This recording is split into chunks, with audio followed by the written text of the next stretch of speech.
video today is really because Stuart felt passionately that I should share this topic. And I think it's one that is very, very instructive and helpful for both new gardeners and for those of us who have gardened for a while.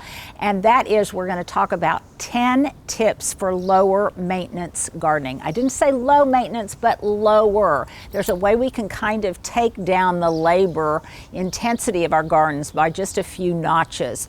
So what I'm hoping to do is, if you're an experienced gardener, these are some of the things that I am doing to make my own garden a little bit less maintenance intensive. Now, I'm not going to lie. I mean, I have a highly intensive labor-intensive gardening, but there are things I can do to make it less so.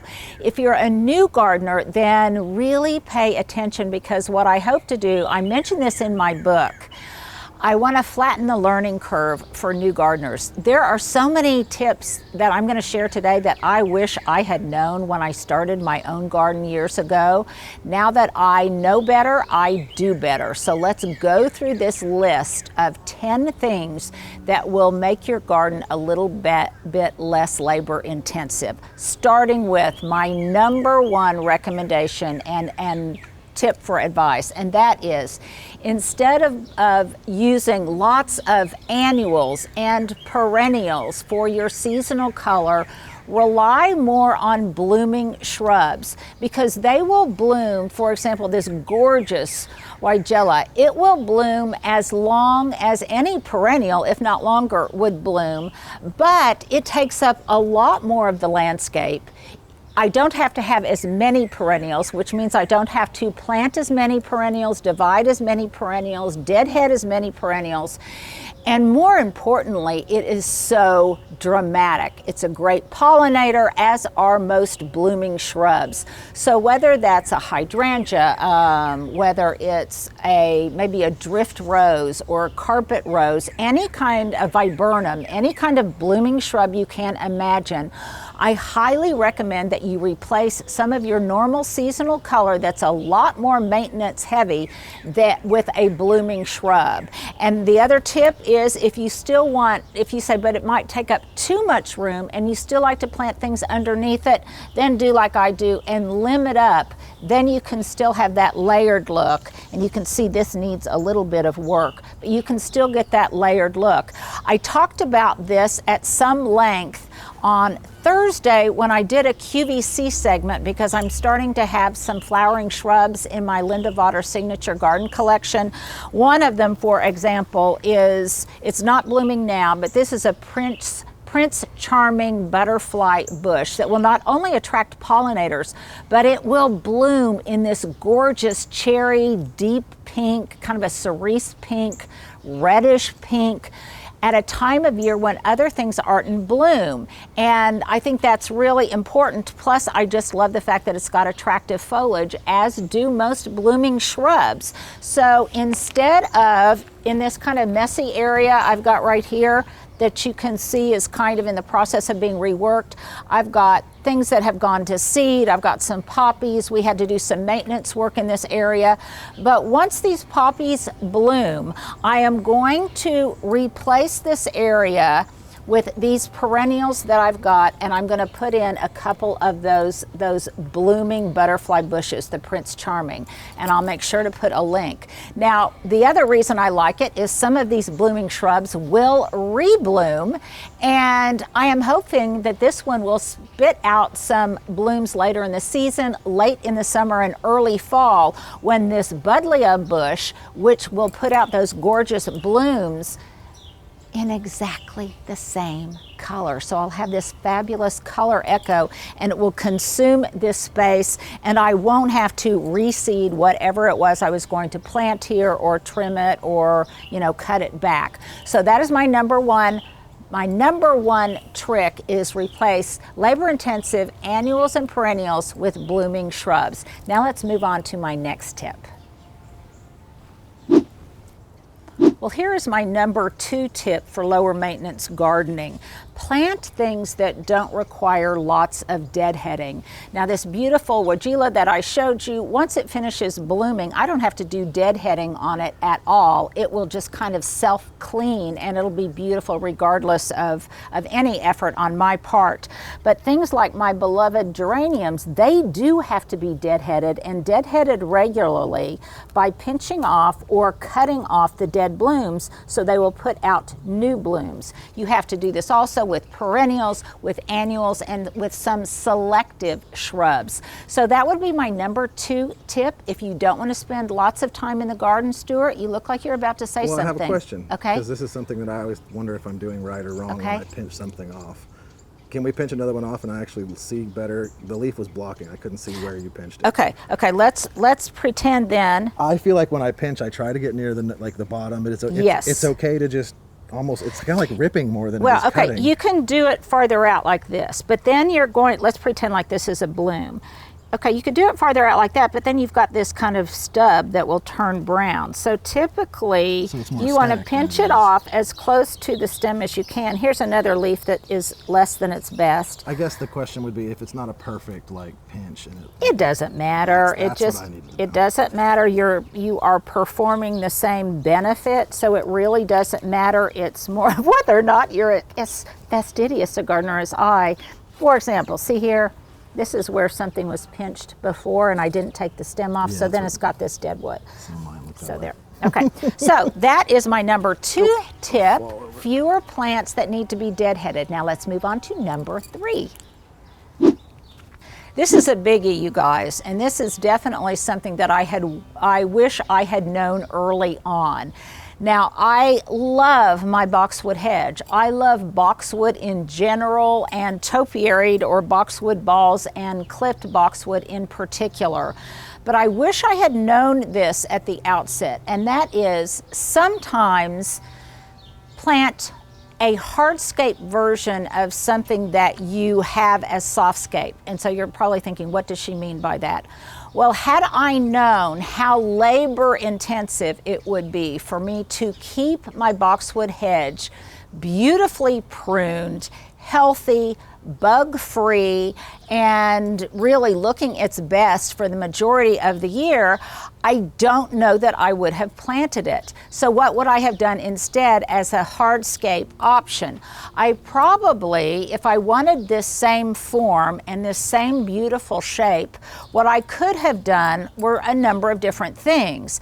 I could have not had these curves and had something that was more rectilinear and just composed some wooden raised beds, and that at the punctuation points, at the end points, I could have planted my beloved boxwood balls or something. So then I would have the benefits of both a raised bed and boxwood. Plus that wood, though it would require some maintenance, it wouldn't be nearly as labor intensive as the multiple times a year I have to prune this wintergreen boxwood. And by the way, this is wintergreen boxwood.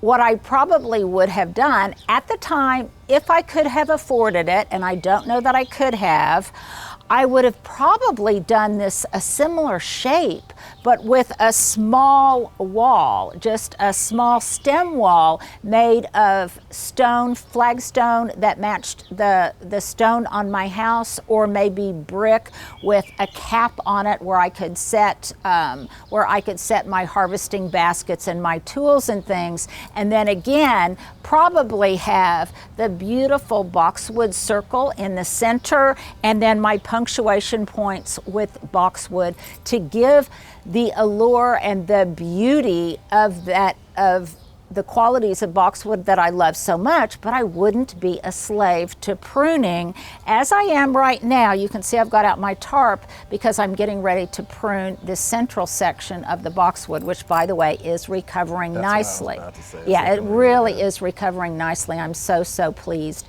So that would be my second tip, is replace a greenscape, a softscape feature in your garden with hardscape. Another example of that would be in areas where you can't grow green ground cover, then use something like pavers and gravel in place of it. So this whole area I could have planted in this mondo grass and just had stepping stones in it. But that would have taken more mondo grass if it was another type of higher maintenance ground cover, say moneywort or ajuga or things of that nature, then I would have had to have maintained it.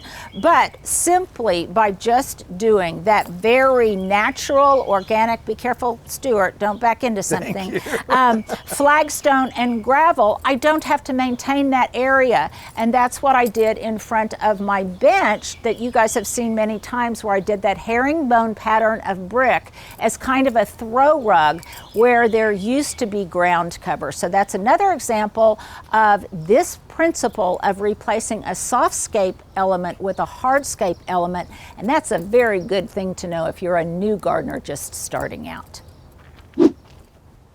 Well, here is my next tip for lower maintenance gardening. And by the way, I'm definitely dressed up more than I would normally be out in the garden. I'm not going to be doing a lot of hands-on stuff today because I've got a book signing at Commonplace Books in Midtown here in Oklahoma City. But a lot of these tips are in my book. So I would encourage you to get that if you're looking at a way to kind of downsize the amount of labor and upkeep in your garden.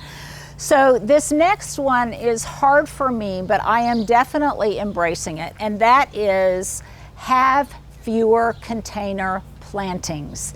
I have way too many containers because I love to grow a lot of different things, a lot of variety. Consequently, if I can't fit them in my already crowded garden, then I put them into containers. But believe it or not, even though I still have too many, I am definitely reducing the number that I have.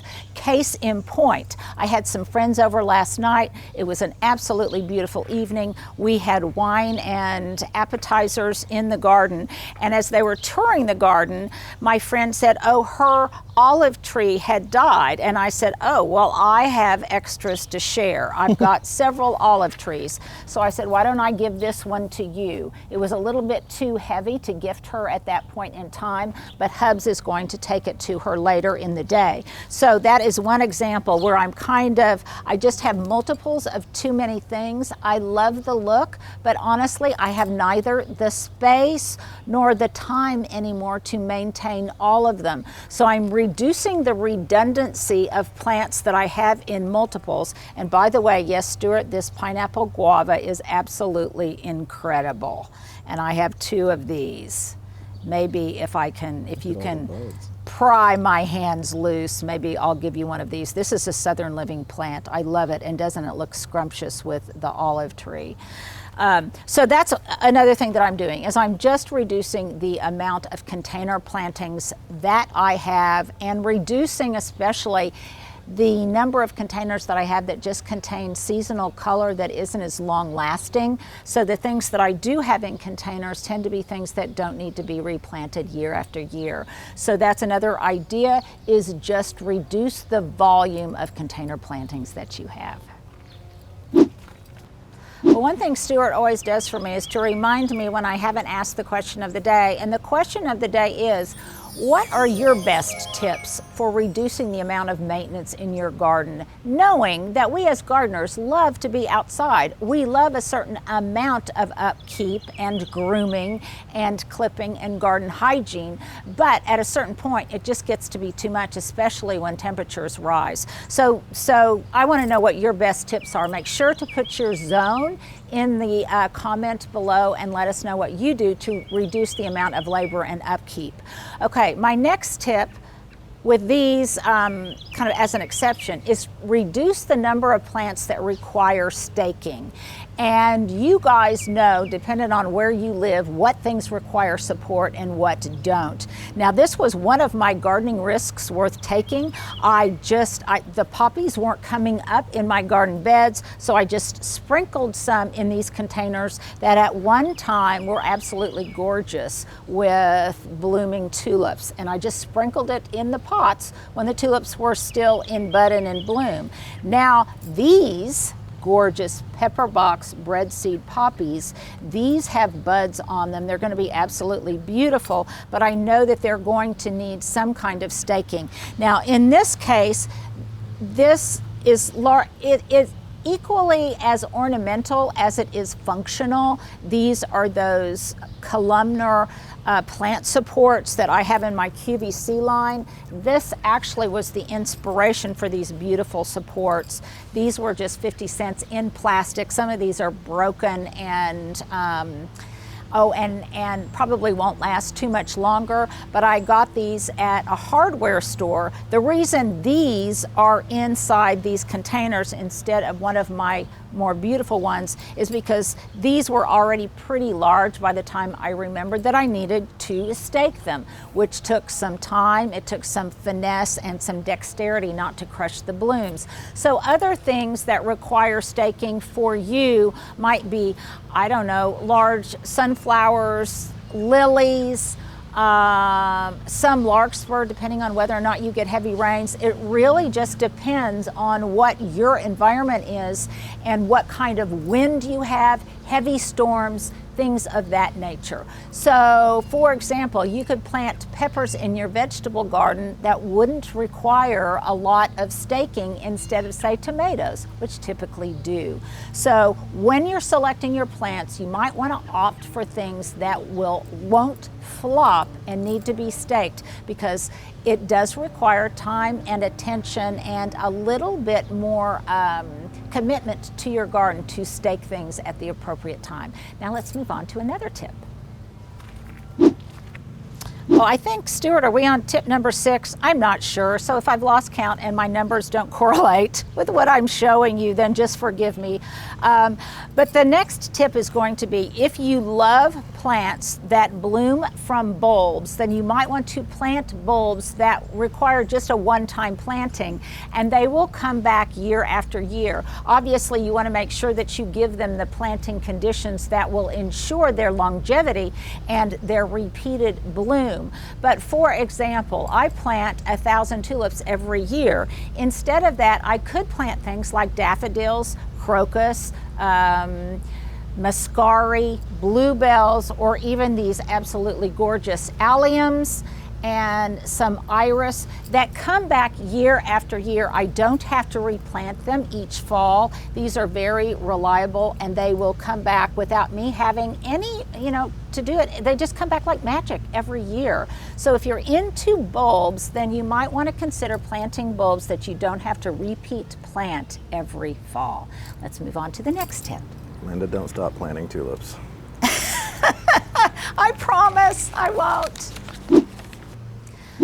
Well, I don't know about you, but I spend way too much time, probably irresponsibly so, since water is now such a scarcity in so many parts of the country. And I also spend a lot of time doing that.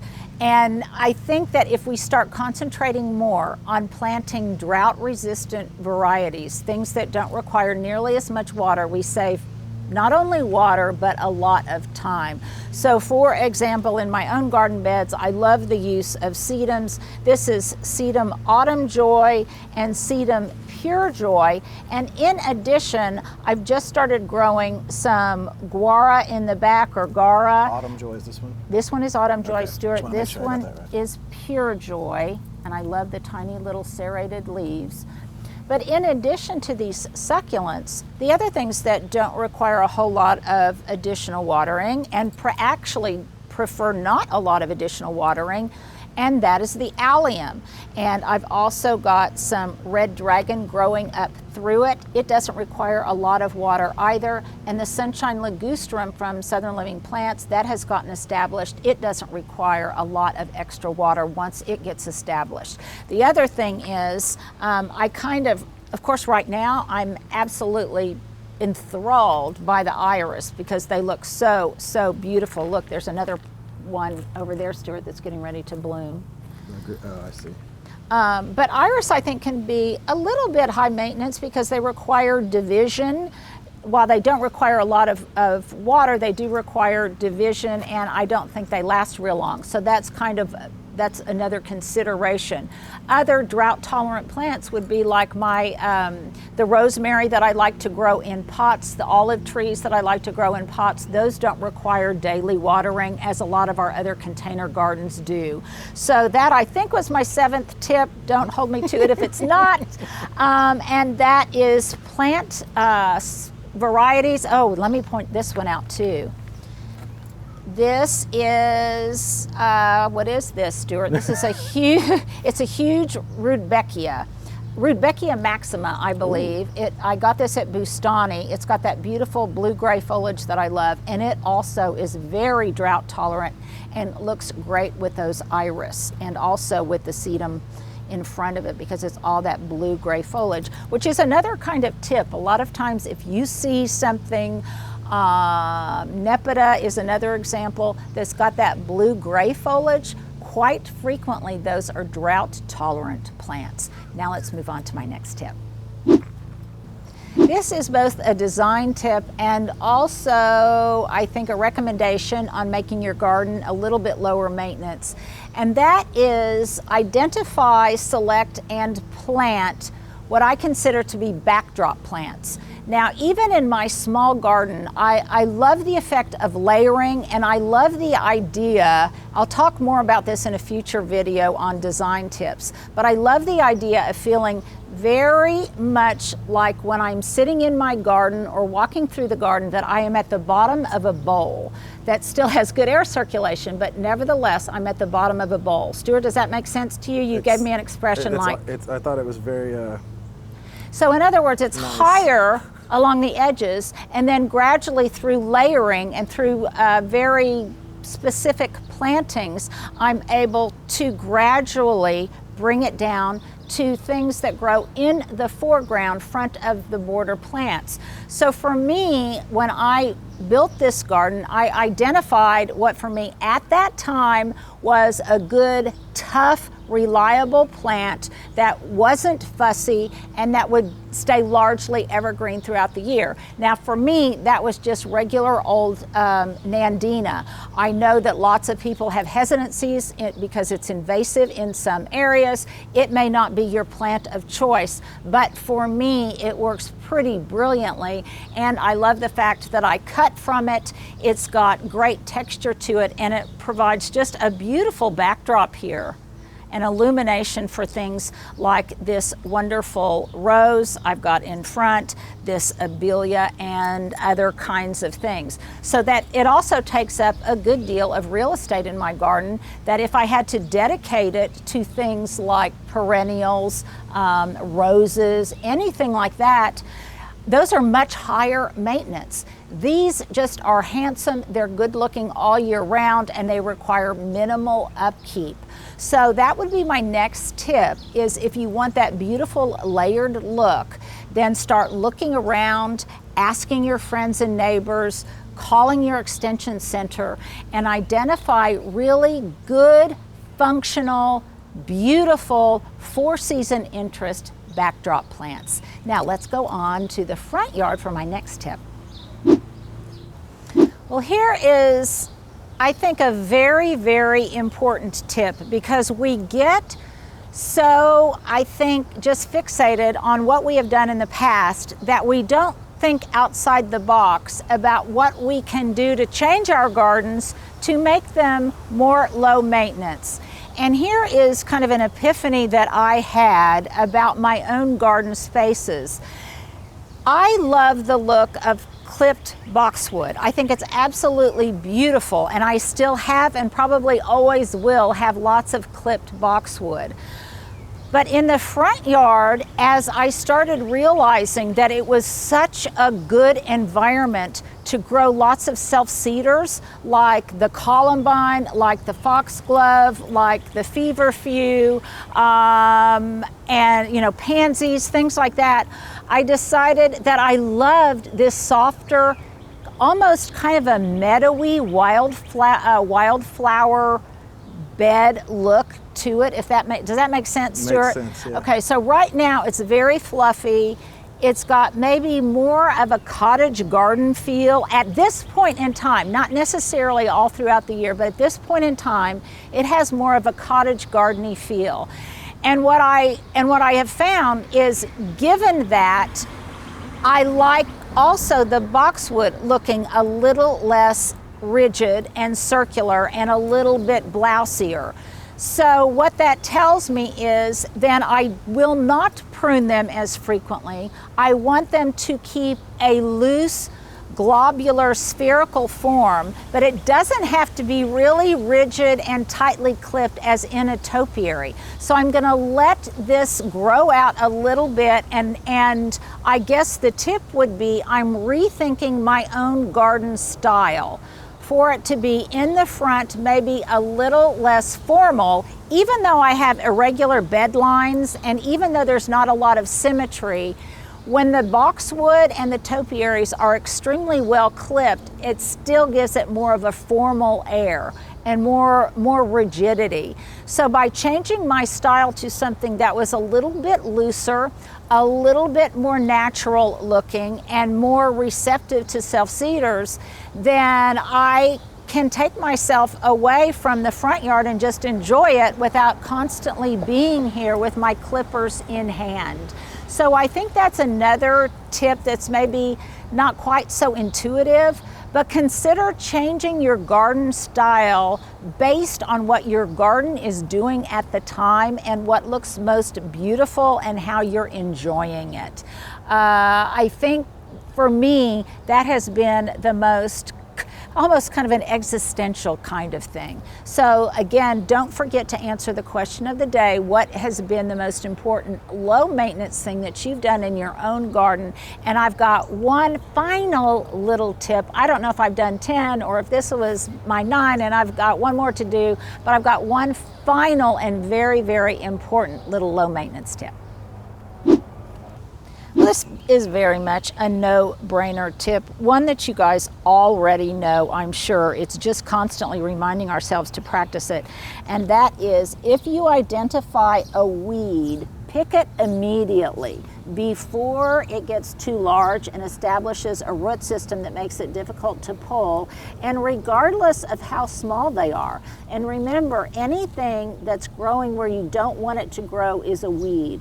So even in my border areas where I've got just tiny little things that come in and grow up in and amongst my ground cover and things of that nature, as soon as I see them, I'm pulling them out. Now over here, I've got some common feverfew that I know if it gets big, it will block out the foxglove, and it's not where I want it. So even though it is definitely a real plant, I'm going to pull it. Likewise, I don't want some of this sedum to get established here, so I'm going to pull it, but I'm going to leave this columbine, and I see more seedlings of foxglove, and those can remain. So whenever you see a weed, especially after a rain or after you've just watered and it's easy to pull, then by all means do something when you see it. An ounce of prevention is worth a pound of cure. So that would be my final little tip on keeping your garden a little bit lower maintenance and maybe making some changes that will do that for you as well. You guys enjoy getting out in your lower maintenance garden this weekend. Well, here you go. If you have held on this long, here's my outfit du jour. My sunglasses are kind of Jackie O Ray-Ban, oversized black sunglasses, which I think is kind of a sophisticated cosmopolitan look. Stuart likes them.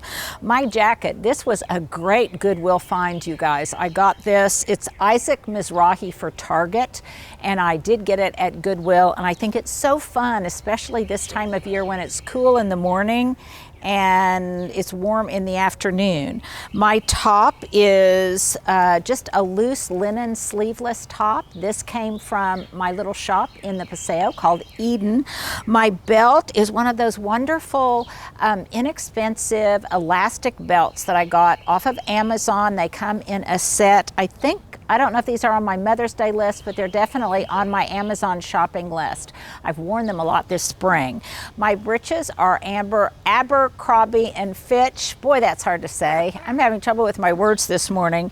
And these were also thrifted. I like the fact that they're a little bit shorter. My shoes are Mark Fisher. I bought these online. They're very, very comfortable. And I'm a little bit more, I'm probably a little bit more decked out today than I would normally be because of that book signing I'm doing later this afternoon. My bracelets are a combo of new and old. These bangles are from Atrio Tiles. You guys know I love her work. These other bracelets, this one belonged to my second mother. This one belonged to my mother-in-law. This one I bought for myself. And this one with a sweet little bird is Janet Mavick Orchard Jewelry. So, oh, and my earrings these are really old, but they have kind of a Chanel-y look to them. And I think I got these at Banana Republic years and years ago. Have I forgotten anything, Stuart? I don't think so, but those really do have a Chanel-y look to them. Yeah, they kind of do. Okay, so there you go. There is my outfit of the day.